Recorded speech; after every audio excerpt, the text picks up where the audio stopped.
It's 2023, you're in high school, you're getting ready to graduate, you're unsure what your future plans are, but then suddenly a guy dressed like me, but in uniform of course, comes up to you, tells you about the Marine Corps. You brush him off at first, but then you actually listen to what he has to say, and you sit down with an appointment, he explains the Marine Corps to you, and you ultimately decide that you're ready to become a United States Marine. How do you prepare for boot camp? I get this question all the time, guys. How do I prepare for boot camp? What do I do? How do I become the best pulley, best recruit at boot camp? So we're going to talk about that today because I answer these little DMs on the side all the time individually for people. But instead of doing that, I want to make this video for you guys so you can be successful in boot camp in 2023 and beyond. So let's go. The first thing you need to realize is that boot camp is going to be physical, but at the same point, it's going to be more mental than anything. But we're going to start off with the physical aspects. Understand the physical requirements that are required of you going to boot camp. Now, your recruiter, if they're worth their salt, are going to tell you the physical requirements before you enlist, such as pull-ups, plank, and the 1.5 mile run. Now, that's called the IST or the initial string test. That's what pulleys or applicants who are considering the Marine Corps do to prepare themselves for boot camp. So, for my males out there, to go to boot camp, it's going to sound low, and it is. 3 pull-ups is the minimum required that you need. The plank, 1 minute is it. That's the minimum. And for the run time, you need to run 1.5 miles in under 12 minutes and 30 seconds. Now, for my ladies out there, you need to do 1 pull-up or 44 push-ups to be able to go to boot camp. Plank is the same time. It's 1 minute. And for my ladies out there, the 1.5 mile run time is 13 minutes and 30 seconds. Now, again, those are the minimums, guys. You should never strive for the bare minimum. You should be working on your upper body strength. For your pull-ups, work on your lats, work on your arms, etc. because that's going to help you get better at pull-ups. If you're looking for a pull-up plan, I'm going to put one together and drop it in the description below to help you increase your pull-ups, whether you're a male or female, getting ready to go to boot camp or considering it or going next year, whatever, to help make you better. Now, the planking, guys, core. We used to do crunches, which were a lot easier, but now we do planks, which are a lot tougher. It really is. I could knock out 130 crunches just like that in less than a minute. It was super easy. A plank for the max time, which is 3 minutes and 45 seconds, guys, it's no joke. It really isn't. If you don't practice planking and you just suddenly go on a whim and decide to do it, you're going to be quite surprised because I was. I'm like, oh, 3:45, that's nothing. I get down and I'm like, oh, damn.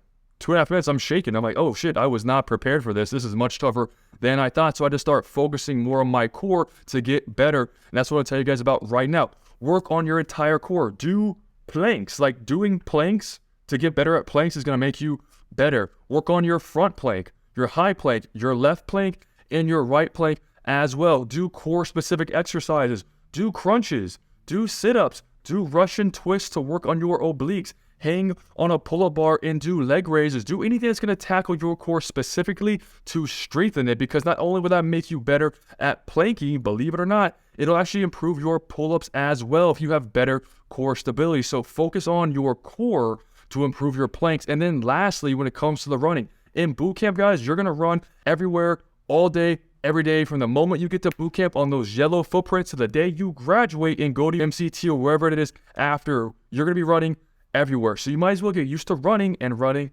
fast. Now, not everyone is an athlete and not everyone runs fast, and I get that and we understand that. But ways to get better at running, run. Go run. First and foremost, work on your anaerobic capacity, meaning if you're not used to running at all, I don't care how fast you're at this moment, but you need to be running in general to improve your overall capacity to be able to run longer in the future. So if you've never ran before, or if you run just a little bit, start out with a half mile, then increase to a mile, then to 1.5 miles, and then maybe 2 miles, 2.5 miles, and 3 miles, because in the Marine Corps and in boot camp too, you will do what's called a PFT or a physical fitness test, which is a 3-mile run opposed to a 1.5 mile run, same max set of pull-ups, and a same max plank. So the run goes from 1.5 miles to 3 miles, which for some you've never ran before, so focus on that. Run any distance at first to get used to running. Then focus on getting that 1.5 mile time as low as you can, and then work on that 3 mile time too, because if you just focus on your 1.5 mile run before going to boot camp and you have to run that 3 miles all of a sudden, it's going to be a lot harder than if you already focused on it from the start. So what I recommend is, 1, do a 1.5 mile run as fast as you can, see what the time is, and then do a 3 mile run as fast as you can, see what that time is, compare the two. To get faster, work on your lower body strength. do squats. If you have no access to any gym equipment, do air squats, do leg raises, do both split squats. Hold on to something heavy and do goblet squats. If you have access to a gym, do back squats, do front squats, because that's going to strengthen your hamstrings and your quadriceps. Do some calf raises, right? Work on your overall leg strength, because that's going to make you faster. And then incorporate sprints as well. Do 10 20-yard sprints. Do 5 40-yard sprints. Mix up the variation in which you sprint to help make you better, to work on your acceleration over a distance. And then work on your distance running as well. These are just some key differences and some keys that help make you better. If you want to get a full tutorial on how to run faster, go on YouTube and type in, how do I run faster? And some expert running coach out there is going to run you through it. But this is my pieces of advice, things I've told, things I've applied myself that have helped me. So take it for what it's worth. Now, let's go to the mental side. We talked about the physical side, how to prepare for that, etc. Now we get our minds right, guys, because you can be the biggest, the fastest, the strongest, the best pulley, best recruit ever, and get to boot camp and still fail, because it's more mental than physical when it gets there, because you're getting plucked out of your comfort zone. You're getting plucked out of your current environment. You're getting thrown into isolation because there's no clocks, there's no TV, there's no social media, there's no phones, there's nothing. It's you, your platoon, a pen, a pad of paper, and some stamps to communicate with the outside world. You are completely disconnected. And for us who live in a connected world, right? iPad, phone, second phone, computer, right? We're always connected, and that's what we're used to. You get a notification, you check your phone, whatnot. In boot camp, all that goes away. And for some, they struggle with that because they're not used to being away from their family. They're not used to being away from their technology and things like that. So the mental aspect comes in and having to get your mind right. Understanding first and foremost why you chose to become a United States Marine to begin with. Because if you don't remember your why when you're in boot camp and you're struggling, you're not going to make it, guys. So remember your why. Why, when that recruiter asks you, do you want to become a United States Marine? Why did you tell them yes? What was your driving purpose behind it? And when things get tough in boot camp, which they will, remember that why. That's what's going to drive you forward to that finish line of earning that Eagle, Globe, and Anchor, which is what we're all striving for when we're in boot camp, to complete that transformation and become United States Marines. Now, other things is, guys, is you're going to be homesick. You're going to be homesick in boot camp because for a lot of us, we're 17, we're 18, we're straight out of high school. We've never been away from home before. So when you're suddenly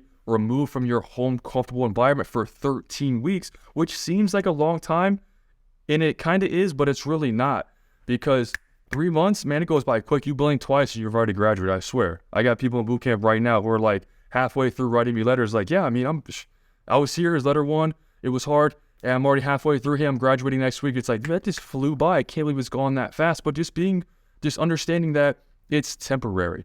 Boot camp is temporary. Everything in life is temporary, guys, including boot camp. And although it might seem hard, it might seem difficult, and it might seem tough at times, there is a light at the end of the tunnel that you're going to get to if you just keep focused on your why, make friends while you're there, and ultimately just have that positive mental attitude. And it might sound corny for some that are watching this, but I'm telling you guys, it's always the small things that make the big differences. Because again, when you're in this isolated environment, you can only do so much day in and day out. Now, what I will say is also make friends, because for some of you guys that are on the buddy program office who go to boot camp together, you're going to be in the same platoons. We sent out, 5 guys a few months ago, and they're all 5 in the same platoon right now, which made it a lot easier for them because they already had familiar faces that they were used to, opposed to being just by yourself, going to a platoon of 80 or 90 guys or girls and just having to make new friends. But no matter what, make friends with your raft mate or whoever there, because when you're having a tough day and you have someone to talk to, it's going to make life a hell of a lot easier than having to go through all by yourself, because no matter what, guys, you cannot complete boot camp as an individual. You have to be a team, and you have to be on the same page as everyone else there. So the faster you make friends, the faster you link up with somebody and have like a buddy to chit chat with during the days when your drill instructors aren't looking, or at night when you have some square away, some free time, it makes life a lot easier, guys. So those are the big differences and the big things that I think are going to help make you successful and get prepared for boot camp when you get there. Oh, and lastly, a little bit of a pro tip. When you get to boot camp, guys, volunteer for everything. Now, a lot of people might say don't do that. They might disagree with that, but here's why I say you should. Because in boot camp, you don't want to be known as that gray man or that fly on the wall, which is just what it sounds like. You're the guy who blends in and nobody knows you. Now, for some of you watching, you're like, hey, I want to be that guy. I don't want anybody to see me. I'm going to blend into the wall because I don't want to be the person that your drill instructors remember. But by volunteering to be the guide, the squad leader, the scribe, whatever the case is, your drill instructors are familiar with you, and you have a higher chance of getting a meritorious promotion at the same time. Some of you guys really care about that. You're go-getters, you're hustlers, you want that. Others are not. But no matter what, guys, if someone says, I need 2 volunteers for yada yada, just raise your hand. Whether they pick you or not is a different story, but at least put yourself out there to show you're a team player and willing to participate in things that might not always be the best. But again, it just shows your willingness to contribute to the team and overall makes you a better individual at the end of the day. Now, I'm not saying if you don't, you're not.